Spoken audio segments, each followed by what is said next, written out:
नमस्कार, एक बार फिर से आप सभी का स्वागत है। इस वीडियो के माध्यम से मैं केरल हाई कोर्ट का एक बहुत यूजफुल जजमेंट आप लोगों के साथ शेयर करने वाली हूँ। पतियों के लिए समस्या सबसे बड़ी जो है वो मेंटेनेंस को लेकर है। उनकी पत्नी कमा रही होती है, ज्यादा पढ़ी लिखी होती है, वेल एजुकेटेड होने के बाद नौकरी कर रही थी, फिर भी पति से मेंटेनेंस का आदेश ले लेती है और पति साबित नहीं कर पाता है कोर्ट में कुछ भी, या फॉलोअप सही से नहीं कर पाता है। इस वजह से पति के अगेंस्ट फैसला हो जाता है, पत्नी को मेंटेनेंस का आदेश हो जाता है। लेकिन इस वीडियो के माध्यम से जो मैं जजमेंट आप लोगों के साथ शेयर करूंगी या जो जानकारी शेयर करूंगी, उससे आपकी इस तरह के आदेश में मदद मिलेगी कि अगर आपको कोर्ट से आदेश हो भी गया है मेंटेनेंस का, तब भी आपको मेंटेनेंस नहीं देना है। आप मेंटेनेंस देने से बच सकते हैं। ऐसा नहीं है कि कोर्ट से मेंटेनेंस का आदेश हो गया तो आपको देना ही पड़ेगा। अगर आदेश हो भी गया है तो उसे खत्म कैसे कराना है, उसे रद्द कैसे कराना है, स्टे कैसे लेना है, इस सब की जानकारी आपको इस वीडियो के माध्यम से मिलेगी। तो मेंटेनेंस का आदेश होने के बाद आपको डरना नहीं है, परेशान नहीं होना है, घबरा कर भागना नहीं है समस्याओं से। आपके पास अपील में जाने का ऑप्शन बचता है, लेकिन अपील में जाने का ऑप्शन जो है वो सिर्फ मैक्सिमम 90 डेज का ही होता है। 90 दिन की समय सीमा आपको मिलती है मेंटेनेंस में अपील करने के लिए। कुछ लोगों के कमेंट आते हैं कि 5 साल 4 साल हो गए उनके मेंटेनेंस के आदेश को और वो अपनी पत्नी को मेंटेनेंस नहीं देना चाहते, अब वो क्या अपील में जा सकते हैं? अपील में जाने की एक निर्धारित समय सीमा होती है हर केस में, और आप उसी टाइम लिमिट के अंदर अपील में जा सकते हैं। हाँ, अगर महीना 15 दिन आपको लेट हो जाता है किसी भी वजह से, किसी फैमिली प्रॉब्लम की वजह से, किसी मेडिकल इशू की वजह से, तो वो आप कोर्ट के समक्ष अपनी प्रॉब्लम बताकर थोड़ा समय बढ़ा भी सकते हैं। लेकिन आप ये सोचें कि 3 साल 4 साल बीत जाने के बाद आप अपील में जाएंगे, तो ये विकल्प आपको नहीं मिलता है। फिर केस आपके अगेंस्ट ही हो जाता है और आपको मेंटेनेंस का आदेश जो है उसे पे करने के लिए आपकी प्रॉपर्टी से पैसा वसूलने का आदेश हो जाता है कोर्ट से, या फिर आप के गिरफ्तारी का आदेश भी हो जाता है, आपको जेल भी जाना पड़ सकता है।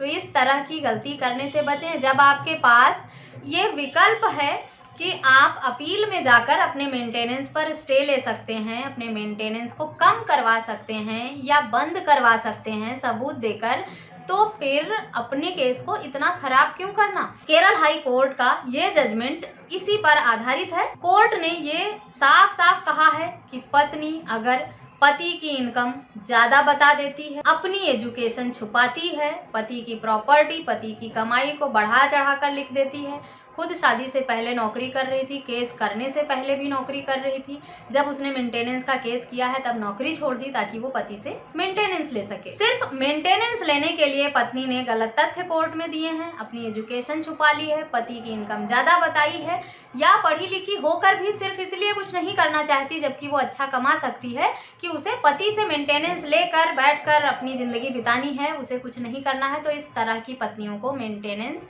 का आदेश नहीं होना चाहिए। इस जजमेंट में साफ साफ फैसले में हाई कोर्ट ने यह कहा है, ऐसी पत्नियां मेंटेनेंस पाने की हक अधिकार नहीं रखती हैं।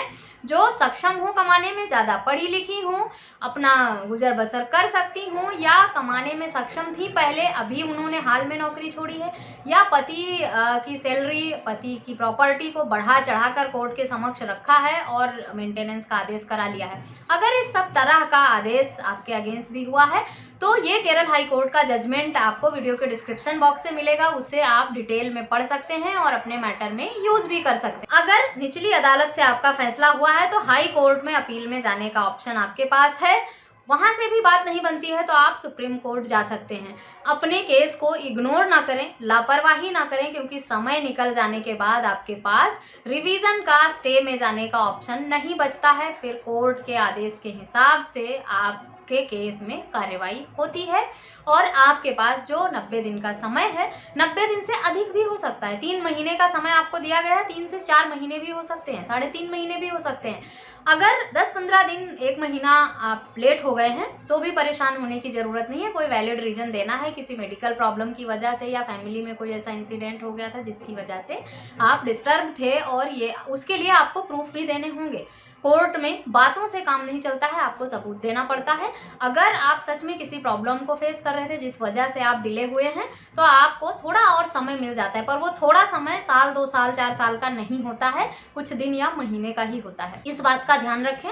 और आपके खिलाफ कोर्ट का आदेश हो जाए, अगर लोअर कोर्ट हो चाहे हाई कोर्ट हो, तो भी आपको परेशान होने की ज़रूरत नहीं है। 90 दिनों के भीतर आप अपील में जाएं, वहाँ पर अपनी बात रखें, कोर्ट में स्टे लें कि जो भी आदेश हुआ है गलत हुआ है, क्यों गलत हुआ है वो तर्क भी आपको देना पड़ेगा कि किस वजह से आप कोर्ट में आए हैं, कि उस पर फिर से विचार किया जाए या स्टे दिया जाए, उसके पीछे रीज़न क्या है, कोई वैलिड रीज़न होना चाहिए। पत्नी कमा सकती है, ज़्यादा पढ़ी लिखी है, झूठी उसने तथ्य दिए हैं, झूठे तर्क देकर ऐसा आदेश करा लिया है, जो भी वजह है वो उसका प्रूफ आप जो अपर न्यायालय है उसमें लगाएं और अपने मेंटेनेंस के आदेश को खत्म कराएं, रद्द कराएं, स्टे लें और कम भी करा सकते हैं। अगर आपका मेंटेनेंस का आदेश ज़्यादा हुआ है तो कम भी हो जाता है, गलत हुआ है तो रद्द भी हो जाता है। इतने अच्छे अच्छे विकल्प होने के बाद भी आप लोग परेशान होते हैं, भागते हैं और अपना केस खराब कर लेते हैं। बाद में फिर आपको कहीं ज़्यादा परेशानी भुगतनी पड़ती है, कहीं ज़्यादा पैसा पे करना पड़ता है और मेंटेनेंस का आदेश जो हुआ है वो भी आपको पे करना ही पड़ जाता है। इस तरह की गलती करने से बचें। आशा करती हूँ ये जानकारी आपके लिए यूजफुल होगी। जजमेंट का लिंक आप डिस्क्रिप्शन से ले सकते हैं। वीडियो को सुनने के बाद, जजमेंट पढ़ने के बाद अगर आपके मन में कुछ सवाल आते हैं तो मुझे ईमेल, व्हाट्सएप या कॉमेंट करके पूछ सकते हैं। मुझसे संपर्क करने के सभी माध्यम भी आपको वीडियो के डिस्क्रिप्शन बॉक्स से मिलेंगे। इस वीडियो में बस इतना ही, मिलते हैं नेक्स्ट वीडियो में। तब तक के लिए थैंक यू एंड